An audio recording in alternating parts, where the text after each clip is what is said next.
When darkness falls across the countryside, most people lock their doors and pray for dawn. But in the rolling hills of Mason County, there lived a woman who had learned that sometimes the only way to find peace is to become the thing others fear most. Margaret Thorne had buried 3 sons and a husband, watched her neighbors flee in terror, and seen her life's work reduced to ash and ember. The bandits who tormented her valley thought they knew her story. A helpless widow, alone and defensible. They were wrong. What they didn't know was that Margaret had spent the last 2 years turning her 200-acre farm into something far more dangerous than any of them could imagine. Every fence post, every barn beam, every walking path had been carefully planned and positioned. When the Crimson Riders finally came to burn what remained of her world, they would discover that some traps are worth waiting years to spring. This is the true story of how one woman's grief became an entire gang's nightmare, and how a simple farm became the most feared location in 3 counties. It's a tale of justice served cold, patience rewarded, and the terrible price of underestimating a mother's love for her lost children. Margaret Thorne stood at her kitchen window, watching the smoke rise from what used to be the Henderson place.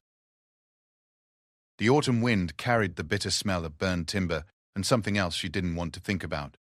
3 miles down the valley, another family had learned what it meant to cross the Crimson Riders. The morning sun cast long shadows across her property, highlighting the careful work she'd been doing for the past 18 months. To anyone passing by, the Thorne farm looked like any other struggling homestead: weathered fences, overgrown fields, and a widow trying to make sense of land too big for one person to manage. But Margaret knew better. Every seemingly random pile of rocks, every accidentally fallen tree, every path that led nowhere had been placed with the precision of a clockmaker. She pulled her shawl tighter and stepped onto the front porch. The coffee in her hands had gone cold an hour ago, but she couldn't bring herself to go back inside. The house felt too empty without William's heavy footsteps and the boys' constant chatter. Thomas would have been 23 now, probably married with children of his own. James had just turned 19 when the fever took him. Little Samuel, well, Samuel would always be little in her mind, even though he'd grown tall as his father before the riding accident claimed him too. The Crimson Riders had arrived in Mason County 2 years after she'd buried her last son. At first, they seemed almost reasonable. They asked for supplies, not demanded them. They paid for what they took, even if the prices were unfair. The local sheriff, a good man named Collins, had tried to work with them, believing that cooperation might keep the peace. Margaret had watched from her kitchen window as Sheriff Collins rode up to their camp that first spring, his deputy nervous beside him. She'd seen him return 3 hours later, pale as winter frost, with a message for the town. The Crimson Riders weren't just passing through, they were staying. And they had rules. The rules were simple enough at first. A portion of every harvest would go to the gang.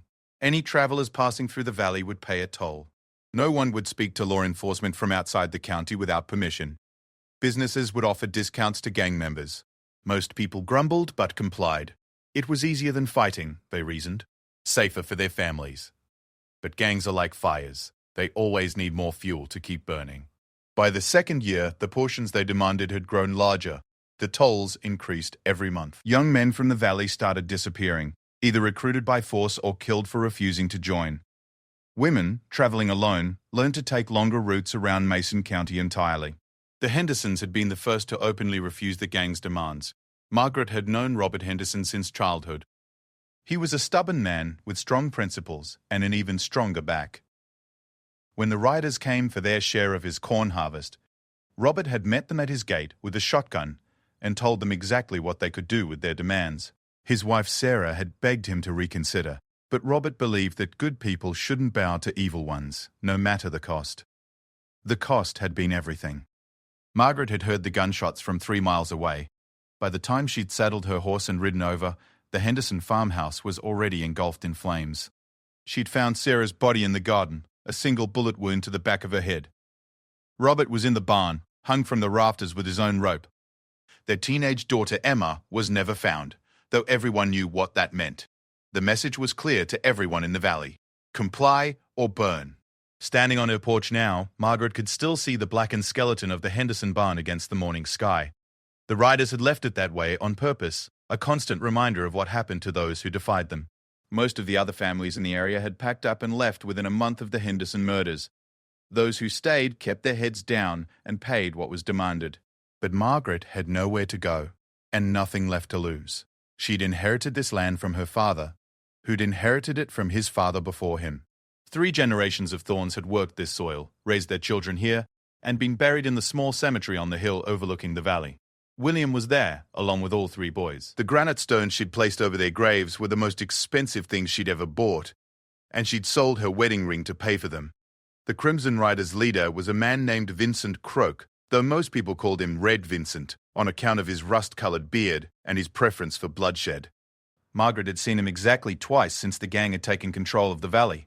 The first time was at Henderson's funeral. He'd had the audacity to attend, sitting in the back of the church with 2 of his men, a cruel smile playing across his face as the preacher spoke about Robert's courage. The second time was when he'd come to her farm to make his demands. Margaret remembered that day with perfect clarity. It had been a Tuesday in late October, the leaves just starting to turn. She'd been hanging laundry when she'd seen the dust cloud from the approaching riders. 5 men in total, Vincent in the lead, his red beard braided with small silver bells that chimed as he moved. He was a big man, well-fed, with pale eyes that seemed to look right through people. His horse was a magnificent black stallion, probably stolen from some wealthy family down south. "Mrs. Margaret Thorne," he'd said, removing his hat with exaggerated politeness. "I trust you've heard about our arrangement with the other folks in the valley." Margaret had continued hanging sheets, not looking at him. "I've heard." "Good, good. Then you know we'll be needing our share of whatever you're growing here. Corn, vegetables, livestock, we're not picky. 50% seems fair, don't you think?" She'd finally turned to face him then, clothespins still in her hand. 50% of what? "This land barely feeds me as it is." Vincent had laughed, and the sound had sent chills down her spine. "Oh, I think you'll find a way to make it work. Women are resourceful creatures. And if not," he gestured toward the Henderson place, visible in the distance. "Well, I'm sure you understand the alternative." "I understand perfectly," Margaret had replied. She'd agreed to their terms that day. What choice did she have? But as she'd watched Vincent and his men ride away, she'd noticed something they probably wished she hadn't. The silver bells on Vincent's beard weren't just decorative. They were a warning system. In the quiet of the countryside, you could hear him coming from half a mile away. That night, Margaret had sat at her kitchen table and begun to plan. She started with research, spending her evenings reading every book about military strategy she could find in the county library. She studied the Civil War battles that had been fought in similar terrain, learning how small forces had used geography and preparation to overcome larger ones.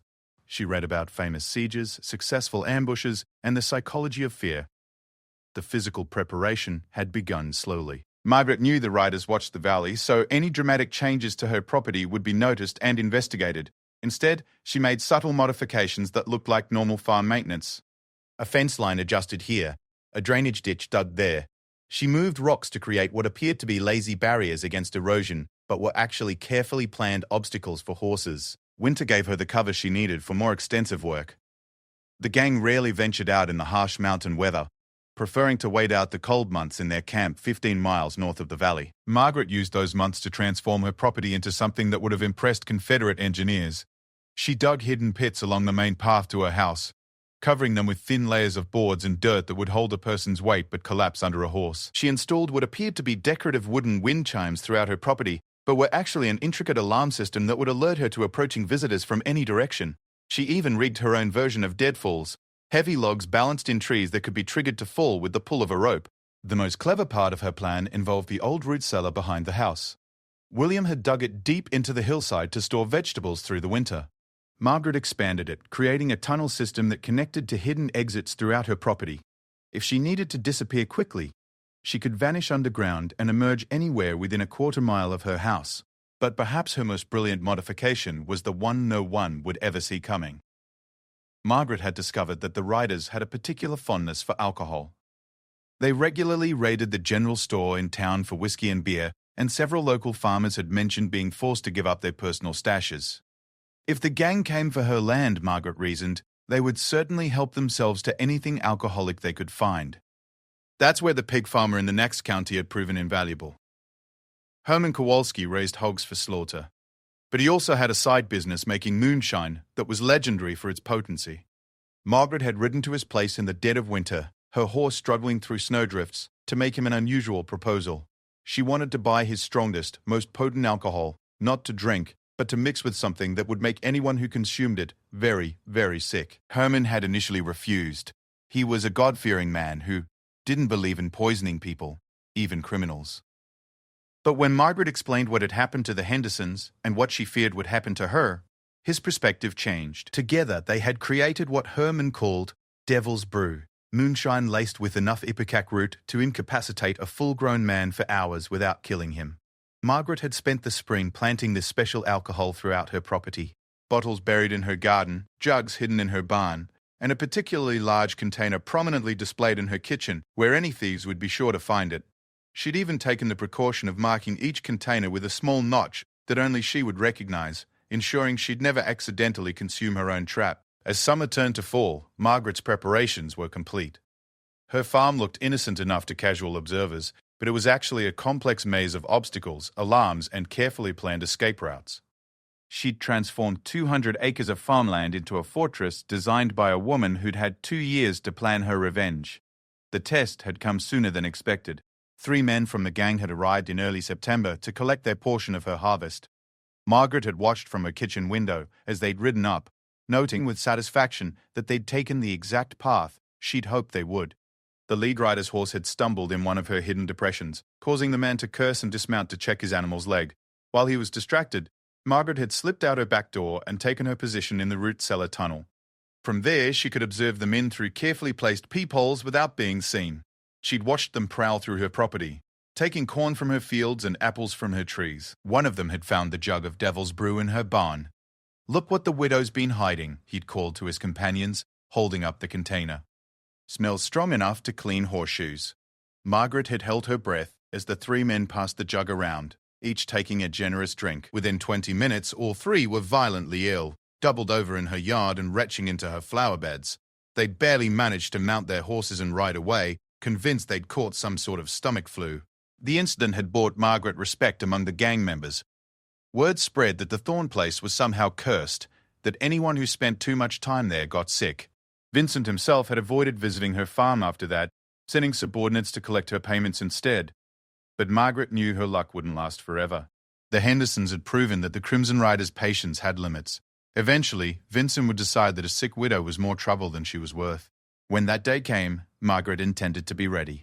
She finished her cold coffee and headed back inside to begin her morning routine. There were chores to do, preparations to check, and plans to review. Somewhere in the distance, she could hear the faint sound of silver bells chiming in the wind. Vincent Croak was coming to the valley again, and Margaret Thorne had a feeling her waiting was almost over. The knock on Margaret's door came at dawn, sharp and demanding. She'd been expecting it for 3 days, ever since young Tommy Walsh had ridden past her farm at full gallop, heading toward town with news that would change everything. Margaret had watched from her upstairs window as the boy's horse kicked up dust clouds along the valley road, and she had known without being told that Sheriff Collins was dead. Margaret opened the door to find Deputy Marshal James Crawford standing on her porch, his badge catching the early morning light. Behind him stood Vincent Croak and 4 of his men, their horses snorting steam in the cool air. Vincent's silver bells chimed softly as he shifted in his saddle, a sound that had become the valley's funeral dirge. "Thorne," Deputy Crawford said, his voice carefully neutral. "Mr. Croak here has some concerns about your property tax obligations. I've been asked to mediate this discussion." Margaret looked past the deputy to Vincent, whose pale eyes were studying her farm with new interest. She could see him taking note of the seemingly random placement of rocks, the odd angles of her fence lines, and the wind chimes that hung throughout her property.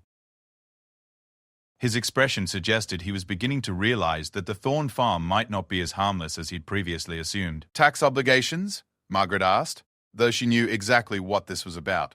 Vincent urged his horse forward, until he was close enough that Margaret could smell the whiskey on his breath and see the cruelty in his eyes. "Seems there's been some confusion about your contributions to the Valley Security Fund, widow. My records show you've been somewhat irregular in your payments." It was a lie, and everyone present knew it. Margaret had paid exactly what was demanded of her, when it was demanded, for nearly 2 years. But Sheriff Collins had finally grown tired of watching his county torn apart by criminals. 3 days ago, he'd attempted to arrest Vincent for the Henderson murders. They'd found Collins's body hanging from the old oak tree outside the town courthouse, a note pinned to his chest that read, This is what happens to lawmen who forget their place. Deputy Crawford had been given a choice: work with the Crimson Riders or join his boss. Being a practical man with a wife and 2 young children, Crawford had chosen survival. "I've paid everything you've asked for," Marga replied, her voice steady despite the fear crawling up her spine. "Every bushel of corn, every dollar you've demanded." Vincent's smile was cold as winter frost. "See, that's where we have a problem. The security situation in this valley has become more complicated recently. Our operating costs have increased significantly. We're going to need a substantial back payment to cover these new expenses." "How much?" Margaret asked, though she already knew the answer. "Everything," Vincent said simply. "Your land, your house, your livestock. Consider it payment for services rendered and future protection guaranteed." Margaret felt something cold settle in her chest. This was it. The moment she'd been preparing for since the day Robert Henderson died. Vincent had finally decided that the sick widow was more trouble than she was worth. He was going to take her land, and then he was going to kill her. "And if I refuse?" she asked. Vincent's hand drifted to the gun at his hip. "I don't think you want to refuse, Mrs. Thorne. Not after what happened to your friend Sheriff Collins. Accidents happen to people who make poor decisions." Deputy Crawford shifted uncomfortably, but said nothing. Margaret could see the shame in his eyes, but she also saw the fear. The man was trapped just as surely as she was, caught between his duty and his survival. "I need time to consider your offer," Margaret said carefully. "Time?" Vincent laughed, and a sound sent chills through everyone present. "Time is a luxury for people who have choices, widow.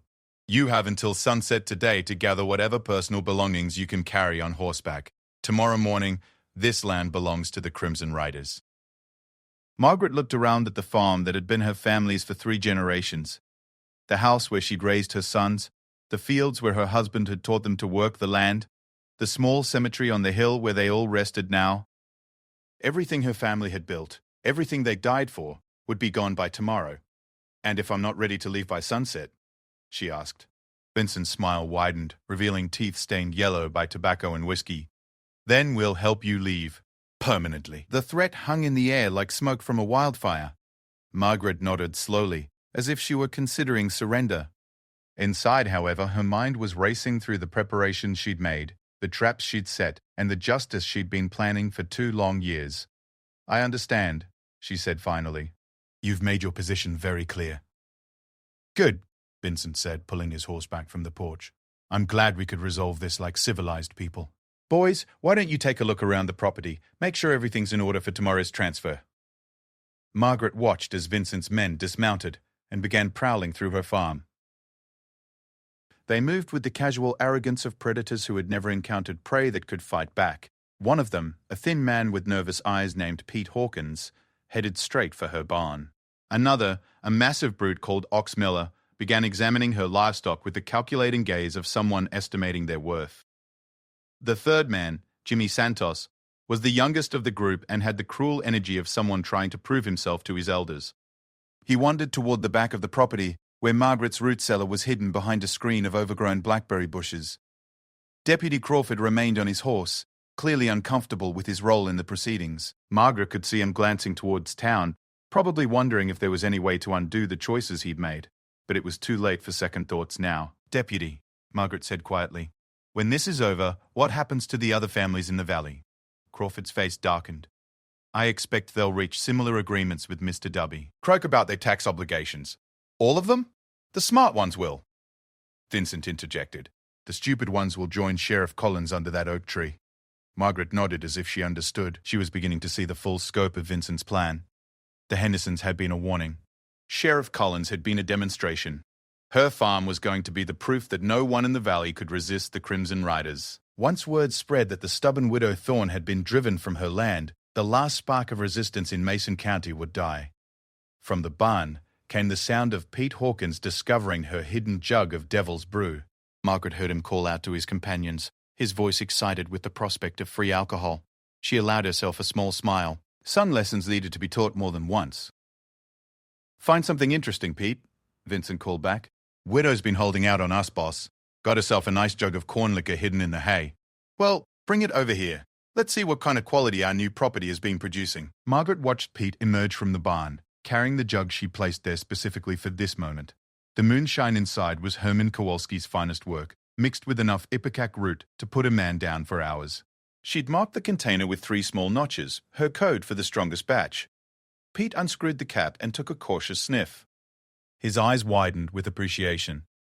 "This stuff smells like it could power a locomotive, boss." "Pass it around," Vincent ordered. "We're celebrating a successful business negotiation." Margaret held her breath as Pete took the first drink, his face screwing up at the harsh taste before breaking into a grin. He passed the jug to Ox Miller, who took a substantial gulp before handing it to Jimmy Santos. The young man tilted the container back and took several long swallows, trying to impress his elders with his capacity for hard liquor. When the jug reached Vincent, he raised it in a mock toast. "To the late Mrs. Call." "Thorne's generous hospitality," he said, taking a drink that would have floored most men. "And to her wise decision to cooperate with reasonable businessmen."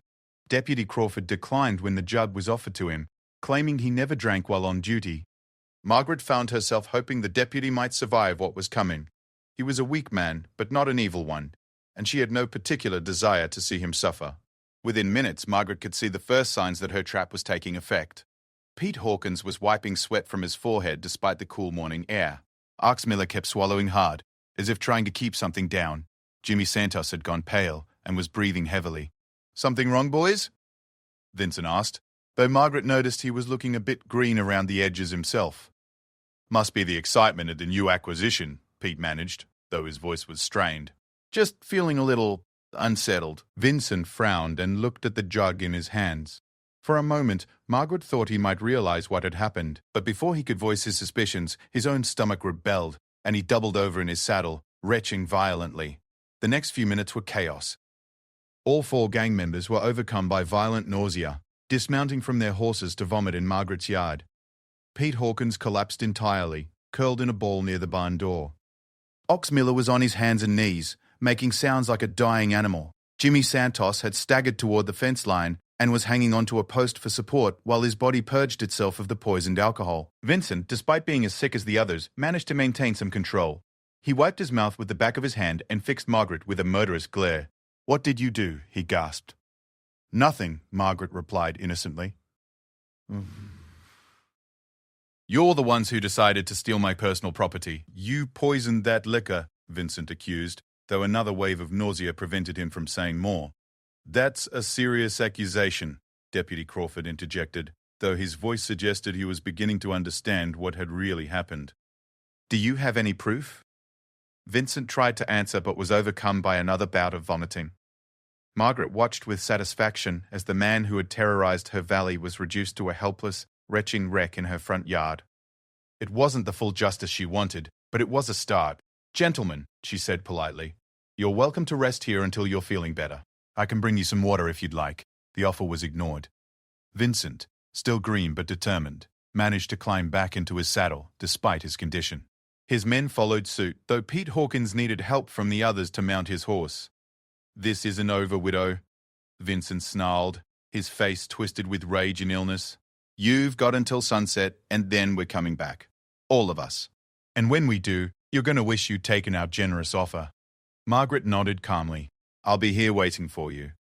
Vincent spurred his horse toward the road, his men following in various states of distress.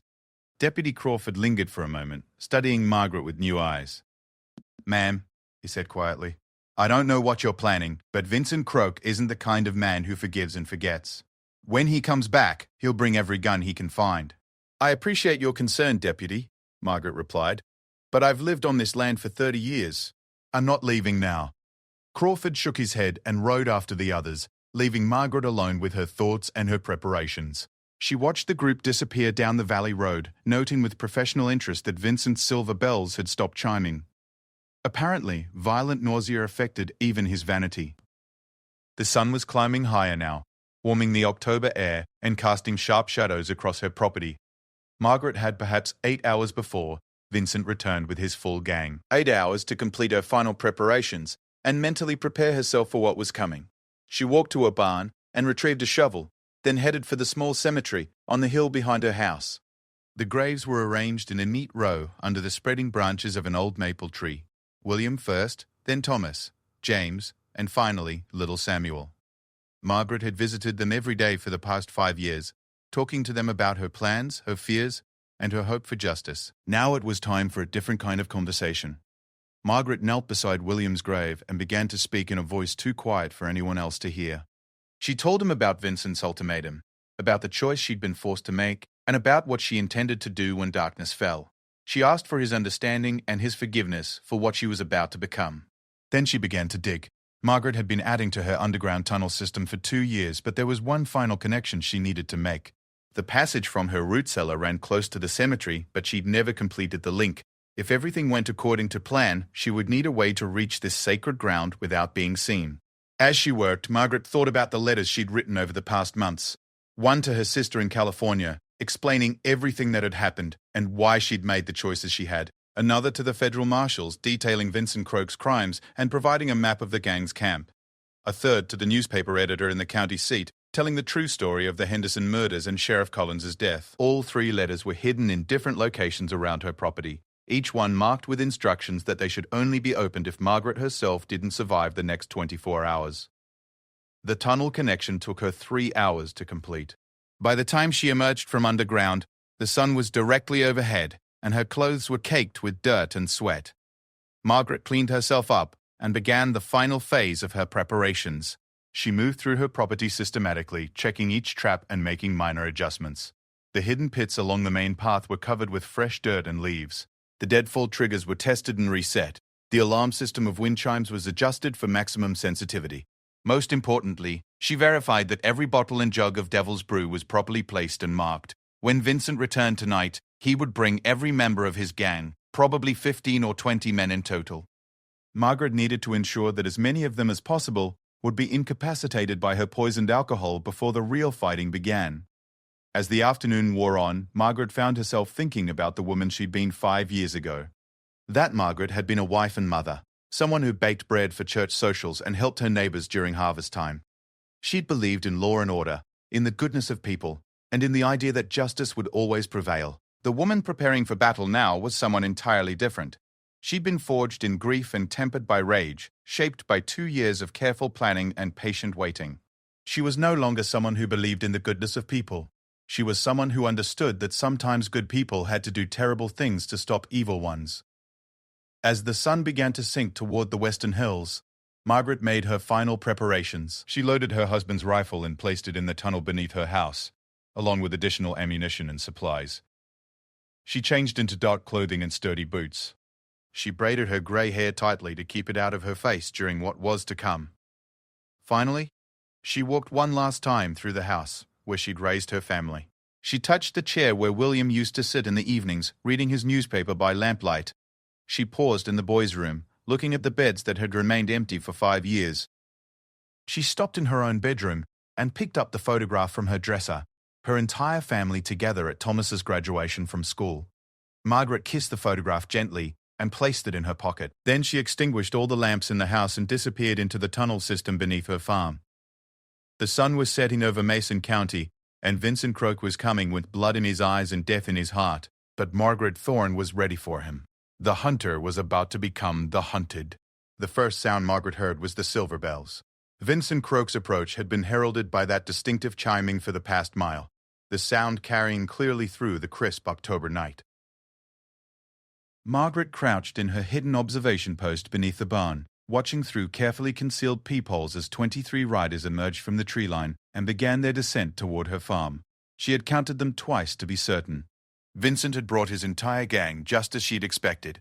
Every member of the Crimson Riders was present, from the newest recruits to the most experienced killers. They rode in a loose formation, confident in their numbers and firepower, completely unaware that they were entering the most carefully planned ambush in Mason County's history. Margaret could see Vincent at the head of the group, his red beard gleaming in the moonlight, the silver bells on his beard chiming with each step his horse took.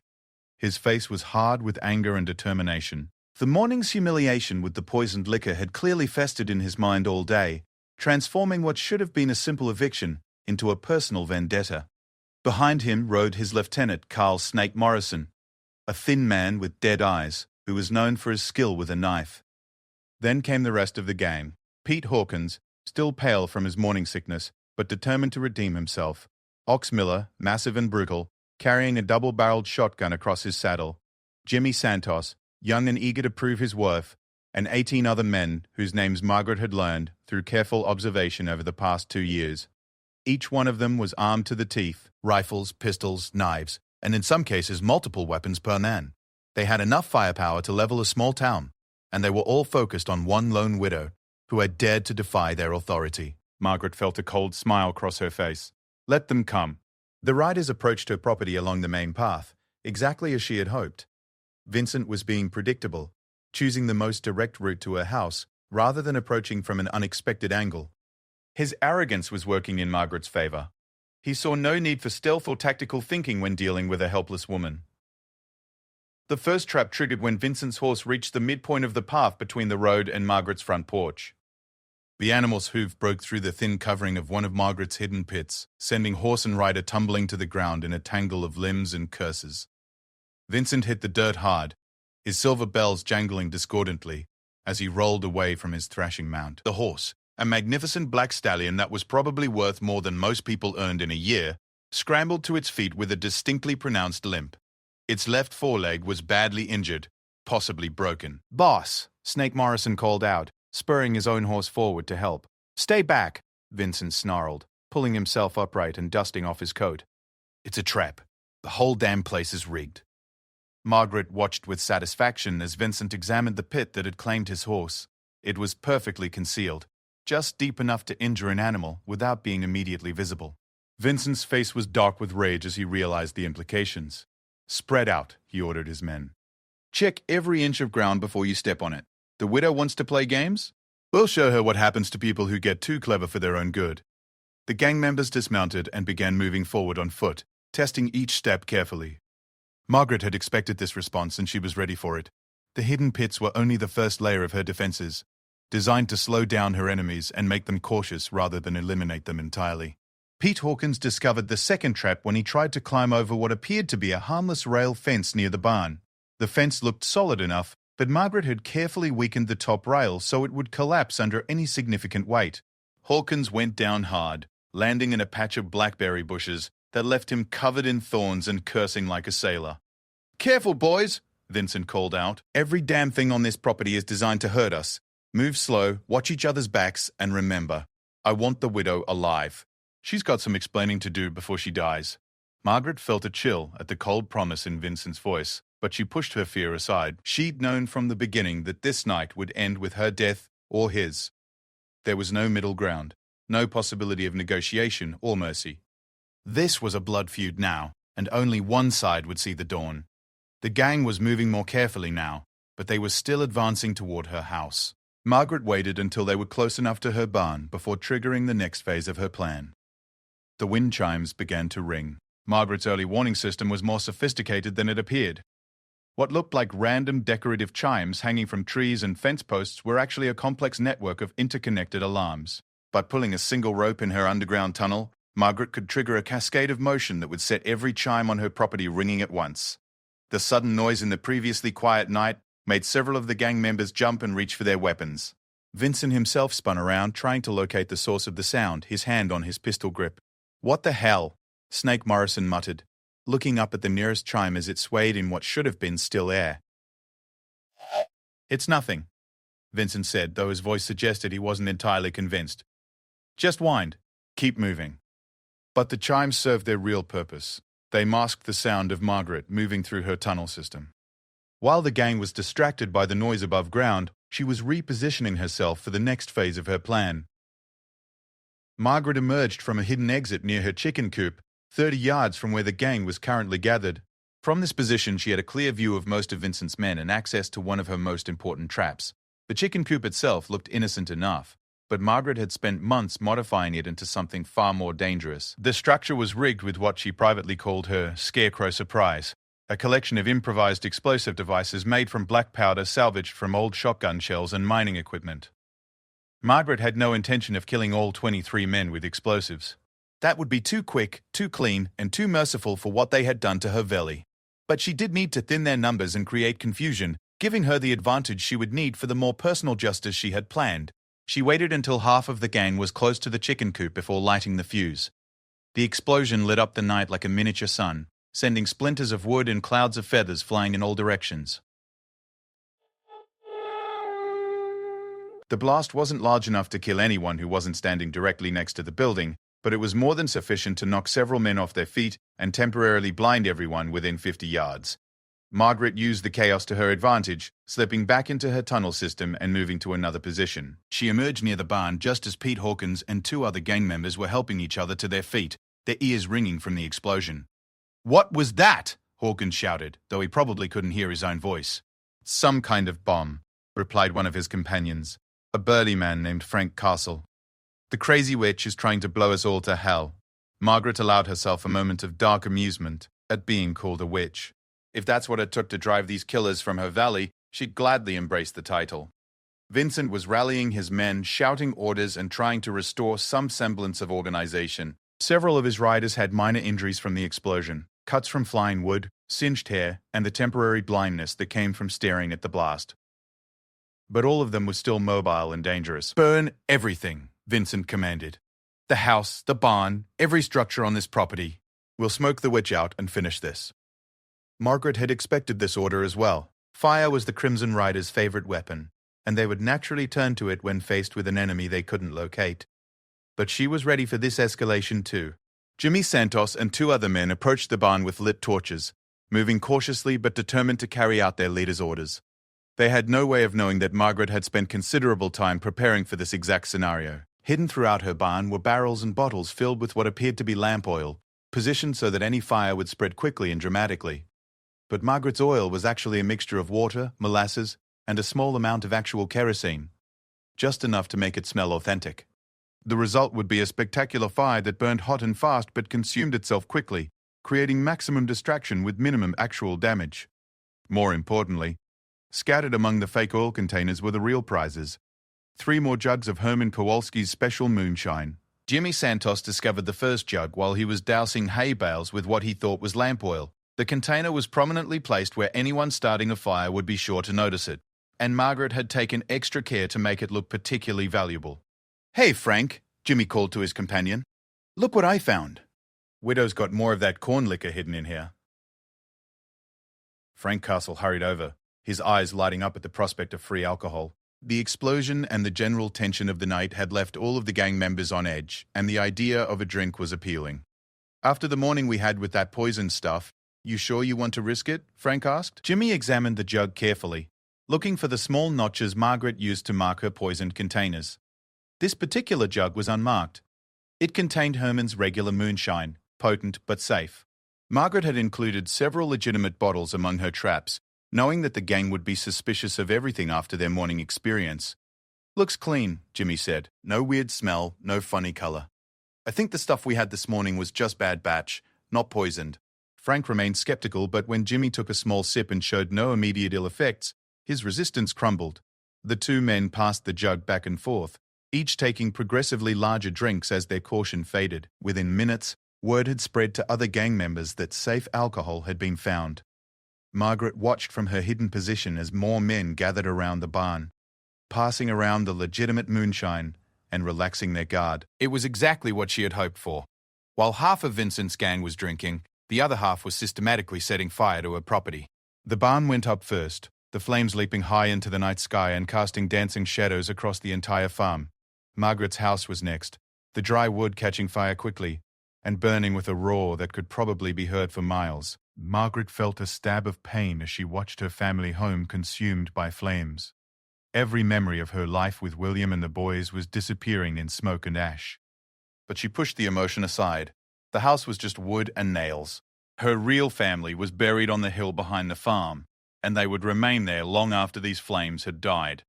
The fire served Margaret's purposes in several ways. It provided light that helped her see the gang's movements. It created smoke that would mask her own actions. And it gave Vincent's men a false sense of accomplishment. They believed they were winning, that they had successfully flushed out their enemy and destroyed her stronghold. They had no idea that the real battle hadn't even begun yet. Margaret waited until the fires were fully established before making her next move. Vincent's men had spread out across her property, some tending the flames, others searching for any sign of the widow they'd come to kill. The alcohol was having its desired effect. The men who had been drinking were more relaxed and less alert than they should have been. It was time to introduce them to her marked containers. Margaret had positioned her poisoned alcohol in specific locations around the farm, each one placed where it would be discovered by men seeking shelter from the heat of the fires or looking for additional supplies. The containers were marked with her special notches, but in the darkness and confusion of the night, she was gambling that the gang members wouldn't notice the small imperfections. The first victim was Ox Miller, who found a jug hidden in the root cellar while searching for the widow. The massive man had been drinking the legitimate moonshine for the past hour, and his judgment was impaired by both alcohol and adrenaline. When he discovered what appeared to be another stash of liquor, he didn't hesitate to take a substantial drink. The ipecac root took effect within minutes. Ox doubled over in the root cellar, retching violently and completely incapacitated by nausea. Margaret watched through a peephole as the man who had terrorized the valley with his size and strength was reduced to a helpless, vomiting wreck. Snake Morrison was next, discovering a marked bottle in the remains of the chicken coop. He was more cautious than Ox, taking only a small sip at first, but when the initial taste revealed nothing obviously wrong, he took a larger drink. Soon he was as sick as his companion. One by one, Margaret's poisoned containers found their targets. The gang members who discovered them were already influenced by the legitimate alcohol they'd consumed earlier, making them less likely to notice the subtle warning signs that might have saved them. Within an hour of the fires starting, nearly half of Vincent's gang was incapacitated by Margaret's devil's brew. Vincent himself was growing increasingly frustrated and suspicious. He'd watched his men systematically fall ill, and he was beginning to realize that the widow was far more dangerous than he'd initially believed. "Pull everyone back to the road," he finally ordered. "Whatever's happening here, we need to regroup and think this through." But Margaret wasn't finished with them yet. As the remaining gang members began to withdraw from her property, she triggered the final trap she'd prepared for this moment. The deadfalls came down like judgment from heaven. Margaret had rigged 3 massive logs in trees along the path her enemies would have to take to retreat. Each log was balanced carefully and held in place by ropes that could be cut from her underground tunnels. When released, the logs would swing down like giant pendulums, capable of crushing anything in their path. The first deadfall caught 2 gang members completely by surprise, the massive oak log striking them from behind as they stumbled toward their horses. Both men went down hard and didn't get back up. Vincent spun around at the sound of the impact, his face contorted with rage and something approaching fear. For the first time since arriving at the farm, he was beginning to understand that he might not leave this place alive. "She's underground!" he shouted to his remaining men. "The crazy witch has tunnels everywhere. Find them, smoke her out." But Margaret was already moving, slipping through her tunnel system like a ghost, positioning herself for the final confrontation. The trap had been sprung, the prey had been weakened, and now it was time for the hunter to reveal herself. 23 men had come to burn out one helpless widow. 8 of them were still standing. Margaret emerged from the underground tunnel system at the base of the cemetery hill, her husband's rifle in her hands and death in her heart. Above her, the maple tree that shaded her family's graves swayed in the night wind, its branches casting shifting shadows across the weathered headstones. Behind her, the valley floor glowed orange with the light of burning buildings, and the air was thick with smoke and the screams of poisoned men.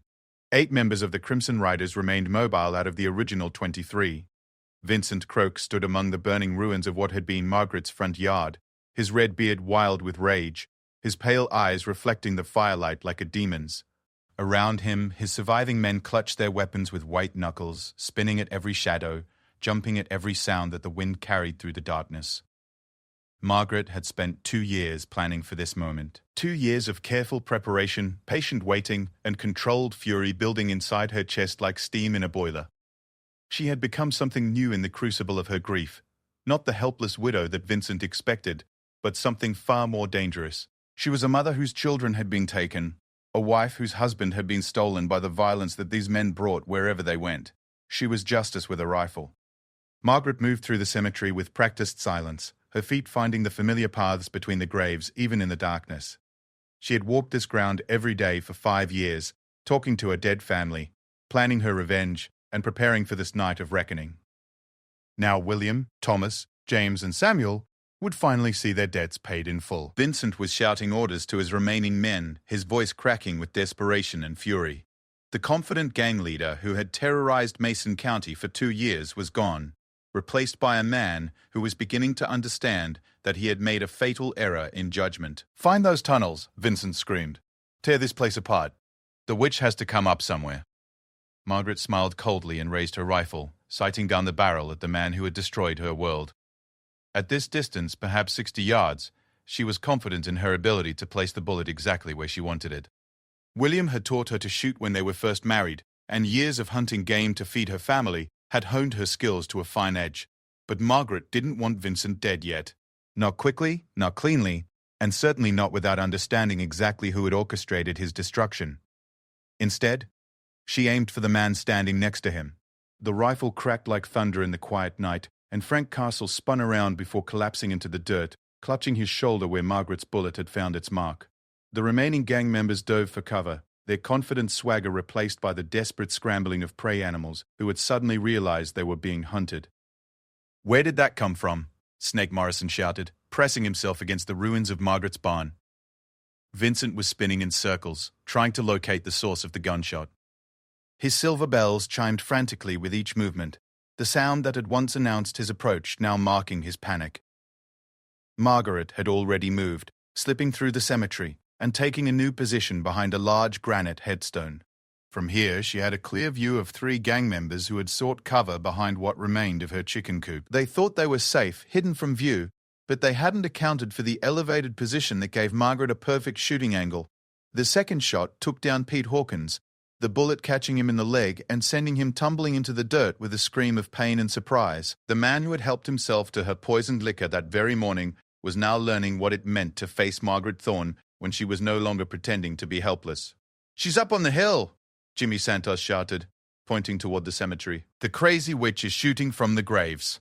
Vincent's face twisted with fury at this revelation. The idea that the widow was using her family's burial ground as a fortress struck him as both clever and deeply offensive. He had made his career by terrorizing decent people, but he had never faced someone who was willing to fight from their loved ones' graves. "Burn her out," he snarled to his remaining men. "Set fire to those trees, smoke the witch out of her hole." But Margaret had anticipated this response as well. She'd spent months preparing the cemetery for defense, just as she had prepared the rest of her property. Hidden among the headstones were more containers of her devil's brew, positioned where desperate men might seek liquid courage before charging up the hill.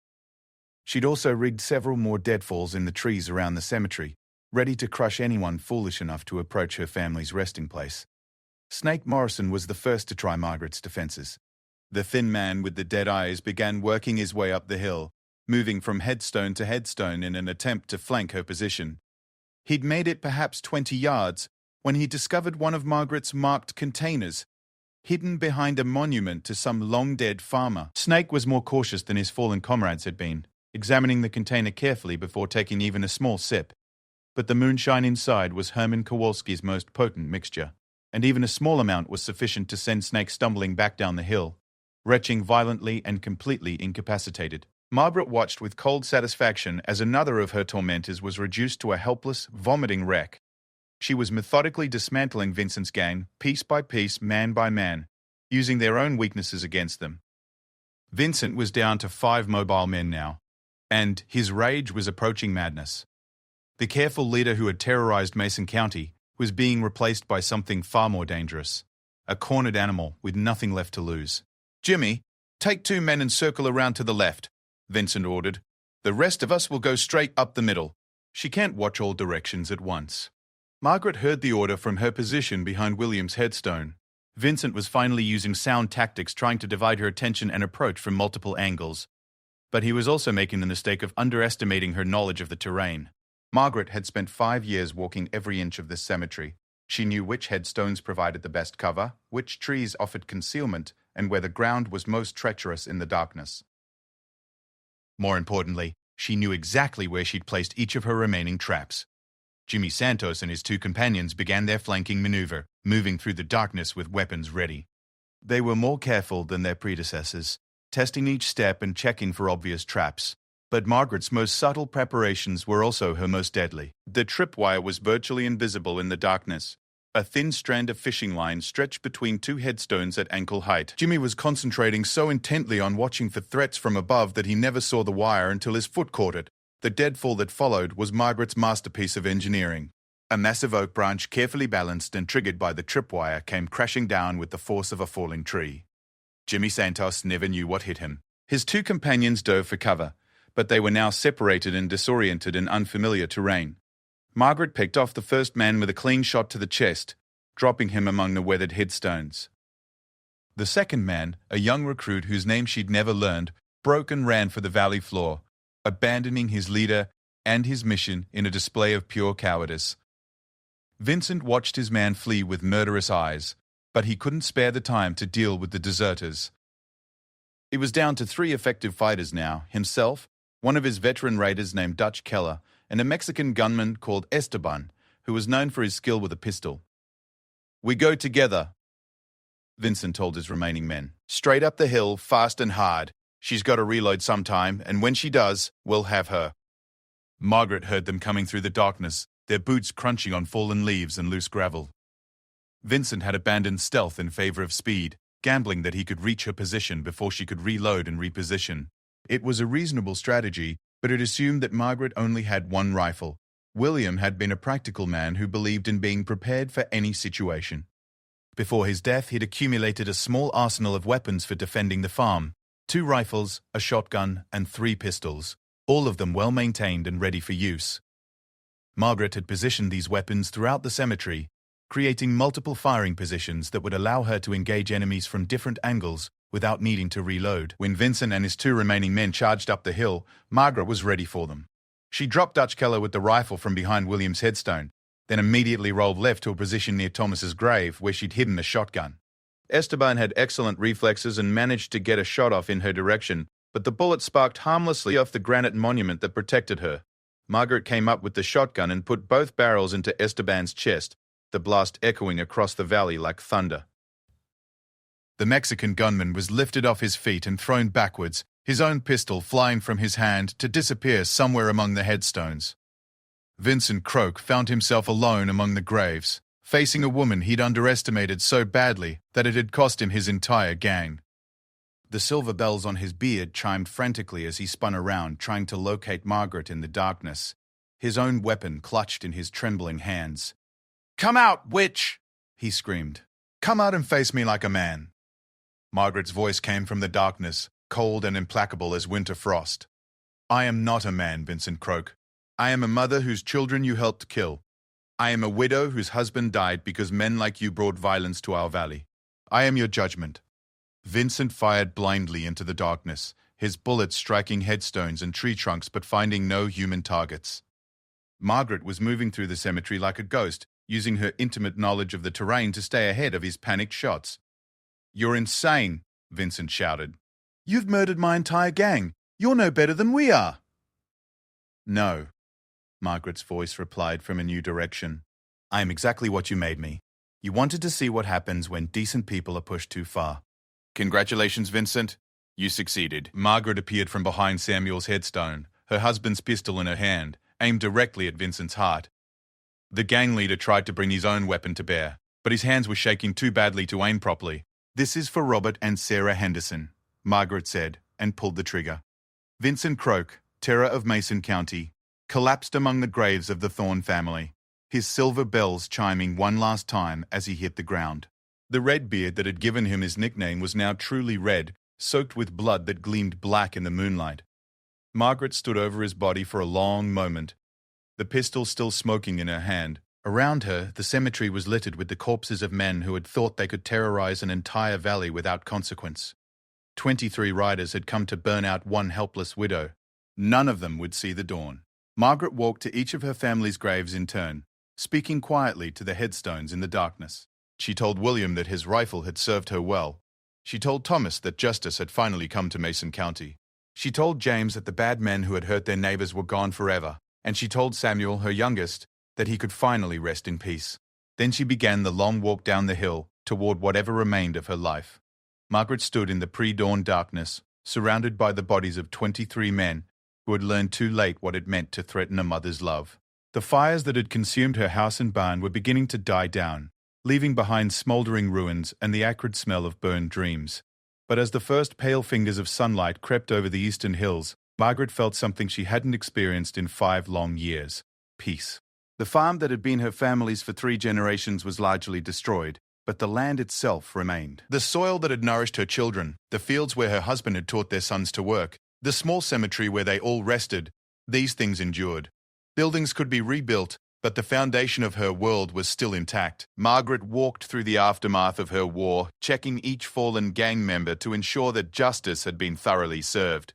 Some of the men poisoned by her devil's brew were still alive, curled up in misery but breathing. She felt no particular urge to finish them off. They would recover eventually, but they would also carry the memory of this night for the rest of their lives.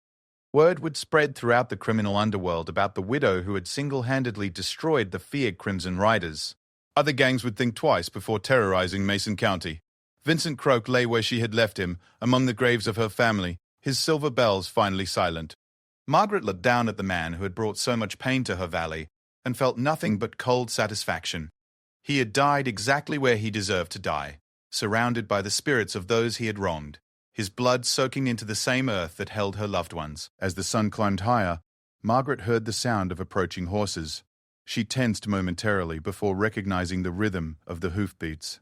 These weren't the reckless gallop of fleeing criminals or the measured pace of more raiders. This was the disciplined approach of law enforcement. Deputy Marshal James Crawford appeared first, followed by 6 federal marshals and what appeared to be half the remaining population of Mason County. Crawford's face was pale as he surveyed the carnage, his eyes wide with disbelief at what one woman had accomplished in a single night. "Mrs. Thorne," Crawford called out, his voice carefully neutral. "Are you injured?"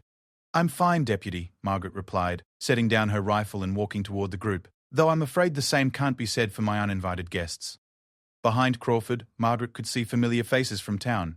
Dr. Morrison, who had delivered her children, Pastor Williams, who had married her to William, Sarah Collins, the sheriff's widow. They stared at her with expressions that mixed awe, fear, and something approaching reverence.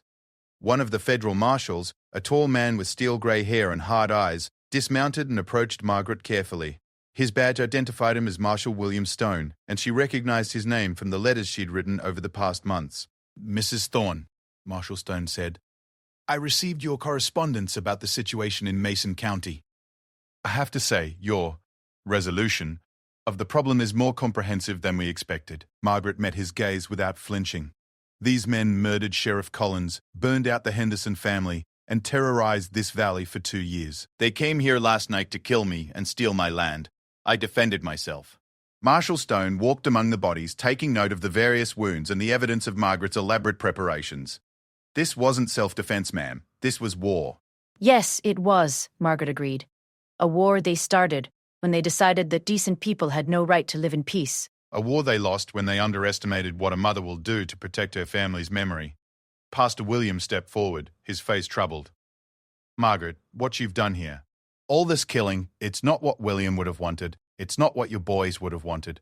Margaret turned to face the man who had buried her family, and for the first time since the battle began, her composure cracked slightly. "Don't you tell me what my family would have wanted, Pastor. They would have wanted to live in a valley where children could grow up safe, where families didn't have to choose between submission and death. They would have wanted justice for the innocent people these animals murdered." Dr. Morrison approached cautiously, his medical bag in hand. "Margaret, you've been through a terrible ordeal.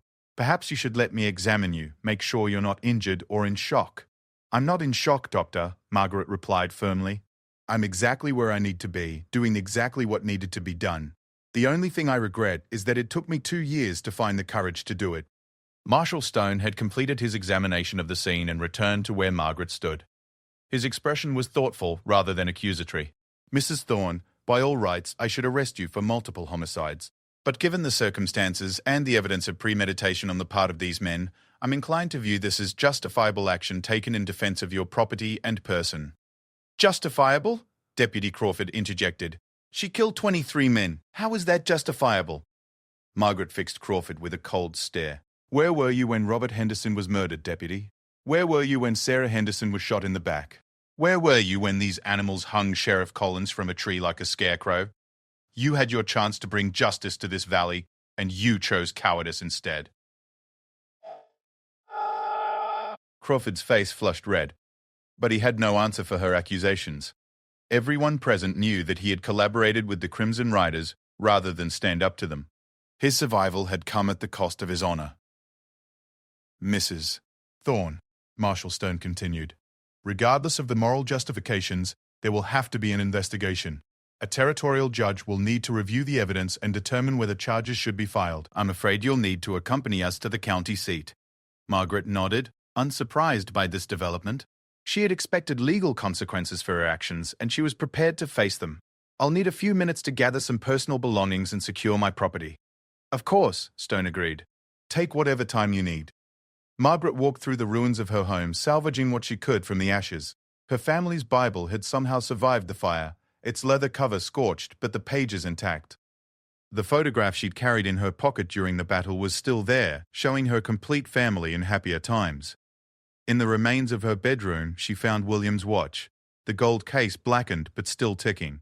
She'd given it to him on their wedding day, and he'd carried it until the fever took him. Now it would continue to mark time for her, a reminder that life went on even after the deepest losses. As she prepared to leave, Margaret made one final visit to the cemetery on the hill.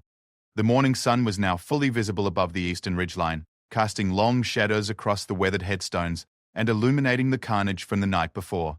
She knelt beside William's grave and placed her hand on the sun-warmed granite. "It's finished," she whispered. "They can't hurt anyone else now." From Thomas's headstone, she could see the entire valley spread out below her. Smoke was still rising from several buildings in town where the gang had been staying, evidence that word of their leader's death had already spread. The few surviving members who had fled during the battle would carry the news to other criminal groups, serving as a warning that Mason County was no longer an easy target.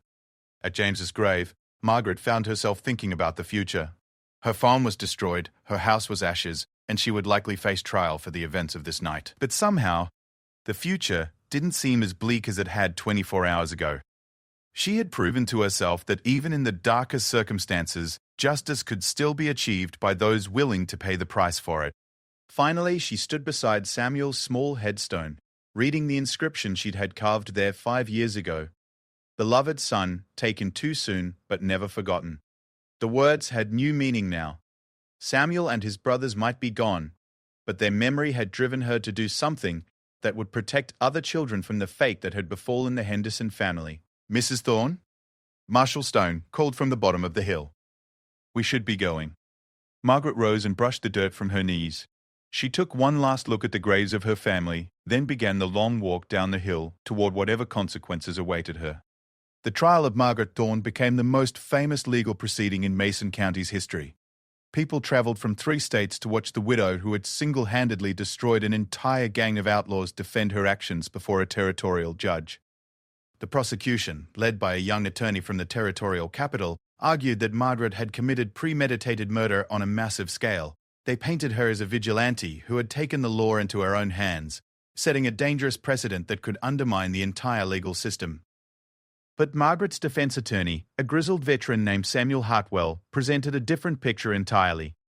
He brought in witness after witness to testify about the Crimson Riders' reign of terror, the murders they had committed, and the complete failure of local law enforcement to protect innocent citizens. Sarah Collins, the sheriff's widow, testified about finding her husband's body hanging from the courthouse oak tree. The few surviving Henderson relatives described the brutal murder of Robert and Sarah and the disappearance of their daughter Emma. Farmers from throughout the valley recounted the extortion, violence, and intimidation they had endured for 2 years. Dr. Morrison testified about the wounds he had treated on victims of gang violence. Pastor Williams spoke about the funerals he had conducted for people killed by the Crimson Riders. Even Deputy Crawford, despite his own compromised position, was forced to admit under oath that the gang had made it impossible for local law enforcement to function. The defense's most powerful moment came when Margaret herself took the witness stand. In a clear, steady voice, she described the systematic preparation she had undertaken, not as acts of premeditation for murder, but as necessary defensive measures to protect her property and her life from men who had proven they would not hesitate to kill anyone who opposed them. "I knew they were coming for me," she testified. "I knew they intended to kill me, just as they had killed the Hendersons and Sheriff Collins. I had 2 choices, flee my family's land and abandon everything my loved ones had worked for, or make my stand and defend what was rightfully mine. I chose to stand." The prosecutor pressed her hard during cross-examination, trying to get her to admit that her actions had been motivated by revenge rather than self-defense. But Margaret's answers remained consistent and principled. "Did I want justice for the innocent people these men had murdered? Absolutely," she said. "Did I want them to pay for the terror they had brought to our valley? Without question. But what I wanted most of all was for them to never hurt anyone else again." Every trap I set, every preparation I made, was designed to stop them from continuing their reign of terror. If they had chosen to leave my property and never return, they would all be alive today. The trial lasted 2 weeks, with national newspapers sending reporters to cover the proceedings. Editorial writers from across the country debated whether Margaret Thorne was a hero or a murderer, whether her actions represented justice or vigilantism, whether society had the right to abandon individuals like her to face evil alone. In the end, the territorial judge ruled that Margaret's actions constituted justifiable self-defense under the extreme circumstances that had existed in Mason County. The complete failure of local law enforcement, combined with the clear and immediate threat to Margaret's life and property, created a situation where she had no reasonable alternative but to defend herself with whatever means were available. While this court cannot and does not encourage citizens to take the law into their own hands, Judge Harrison stated in his ruling, it also cannot ignore the reality that Mrs. Thorne faced. When the legal system fails to protect innocent citizens from criminal violence, those citizens retain the natural right to protect themselves and their property by whatever means necessary. Margaret was released with no charges filed, but the judge also issued a stern warning that such extreme measures would only be tolerated under the most exceptional circumstances. The aftermath of the trial was almost as dramatic as the battle itself. Margaret became a celebrity of sorts, receiving letters from across the country, some praising her courage, others condemning her actions. Publishers offered her money to write books about her experiences. Lecture circuit organizers wanted her to speak about women's rights and self-defense. Margaret declined all of these offers. She used the insurance money from her destroyed buildings to rebuild her house and barn, but she constructed them differently this time. The new structures were functional rather than elaborate, built for practicality rather than comfort. She had learned to live with less, and found that she didn't miss the material possessions that had once seemed important. More significantly, she discovered that her solitary life was no longer as lonely as it had been. Families throughout the valley made regular visits to the Thorne farm, bringing news, sharing meals, and expressing their gratitude for what she had done. Children who had never known safety before the Crimson Riders' destruction played in her yard, while their parents worked alongside her in her fields. Margaret realized that by defending her own family's memory, she had somehow become part of a larger family, the community of decent people who had been terrorized for too long and who now looked to her as a symbol of their own capacity for resistance. The criminal underworld took notice as well. No major gang attempted to establish operations in Mason County for the next decade. Word had spread through the network of outlaws and desperados that the territory was protected by someone far more dangerous than any sheriff or marshal, a woman who had nothing left to lose and everything to defend. 5 years after the battle, Margaret received an unexpected visitor. A young woman appeared at her door one afternoon, travel-worn and nervous, carrying a baby in her arms. "Mrs. Thorne?" the woman said hesitantly. "My name is Emma Henderson." Margaret's heart stopped. Emma Henderson, the daughter of Robert and Sarah, who had disappeared the night her parents were murdered. Everyone had assumed she was dead, killed by the gang, or taken for purposes too horrible to contemplate. "Emma," Margaret breathed, opening her door wide. "Come in, child. Come in and tell me everything." Emma's story was both heartbreaking and inspiring. She had been taken by the Crimson Riders, but not killed. Vincent Croak had intended to sell her to a brothel in a distant city, but she had escaped during the journey, helped by a sympathetic guard who had been horrified by the gang's treatment of women. She had spent years moving from town to town, working as a seamstress and laundress, too frightened to return home, and too proud to seek help from strangers. Only when she learned about the destruction of the Crimson Riders did she find the courage to come back to Mason County. "I heard about what you did," Emma said, tears streaming down her face. "How you made them pay for what they did to Mama and Papa. I wanted to thank you and to ask, is there any place left for me here? Any way I can start over?" Margaret looked at the young woman who had survived unimaginable trauma and managed to rebuild her life, at the baby who represented hope for the future, and felt her heart open in a way it hadn't since her son's deaths. "There's always a place here for family," Margaret said simply. "Always." Emma Henderson and her son moved into the rebuilt farmhouse the following week. Margaret discovered that having young voices in her home again brought a warmth she had forgotten was possible. Emma proved to be an excellent farmer, having learned the skills from her father before his murder, and her son grew strong and healthy under Margaret's watchful care. Other young families followed Emma's example, drawn by stories of the valley's safety and the legendary protection offered by the widow on the hill. Margaret found herself at the center of a growing community of people who understood that sometimes peace had to be defended with force, and that the courage to stand against evil was the most valuable inheritance one generation could leave to the next. 10 years after the night that changed everything, Margaret stood once again in the cemetery on the hill behind her house. But now she wasn't alone. Emma Henderson stood beside her, along with Emma's son William, named in honor of Margaret's late husband, and a dozen other children from the families that had settled in the valley. The headstones of Margaret's family were no longer isolated monuments to loss and grief. They had become part of a larger story about resilience, justice, and the power of ordinary people to change their world when they finally decide they've had enough. Margaret was an old woman now, her hair completely grey and her hands marked by decades of hard work. But her eyes were still sharp, and her spine was still straight, and everyone in Mason County knew that she remained ready to defend her valley if the need ever arose again.